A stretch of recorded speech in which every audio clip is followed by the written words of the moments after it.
ஏங்க இவ்வளவு தூரம் போராடுறோம், கடைசி நேரத்துல வீடு நம்ம கையை விட்டு போயிடும் போல இருக்கீங்க. எல்லாம் பினாயில் ஊத்தி வாய் கழுவுடா காலங்கத்துல. மீனா, அவங்கள மாதிரி நீ நம்பிக்கை இழந்துடாத. வாய்ப்பில்லை ராஜா, வாய்ப்பு கிடையாது.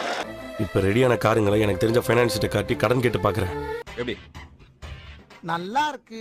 அவர் இதுக்கு முன்னாடியே நான் நிறைய பேர் அனுப்பி தெரிஞ்சவங்கன்றனால காரை வச்சு காசு கொடுத்துருக்காரு. நல்லா இருப்படா போடா, உன்னெல்லாம் ஒண்ணும் பண்ண முடியாது. என்ன ஒண்ணு, அட்டி கொஞ்சம் அதிகம். நான் அவர்கிட்ட பேசி பாக்குறேன். நீ அப்படி வரியா? எப்படியாவது நம்ம வீட்டை காப்பாத்திடணுங்க. அத்தை மாமா 2 பேரோட கௌரவம் மரியாதை எல்லாம் இதுல தாங்க இருக்கு. தெரியும் தெரிஞ்சாலும் நாங்க சொல்லுவோம், நீங்க தலை அடிக்கிட்டே இருக்கணும். ஓகேண்ணா. பாருங்க அவங்க எப்படி உடைஞ்சு போயிருக்காங்க. சாவு சாவும்ல செத்த பேர நீ. பா, நீ கவலைப்படாதப்பா. 2 நாள்ல எப்படி நம்ம வீட்டை நான் மீட்டுருவேன். என்னடி சொல்ற? நீ என்ன சொல்ற? யாரும் அதை நினைச்சு பயப்பட வேணாம். மேடம், நான் பணத்தை ரெடி பண்ணிட்டு உங்களுக்கு கால் பண்றேன். ஓ அப்படியா விஷயம்? ஒரு நிமிஷம். நீங்களும் என் கூட வரணும். கண்டிப்பா வர முத்து. என்னால முடிஞ்ச உதவியை நான் கண்டிப்பா செய்யறேன். Thank you thank you thank you. மறக்காம சர்ப்ரைஸ் பண்ணுங்க. தேங்க்யூ.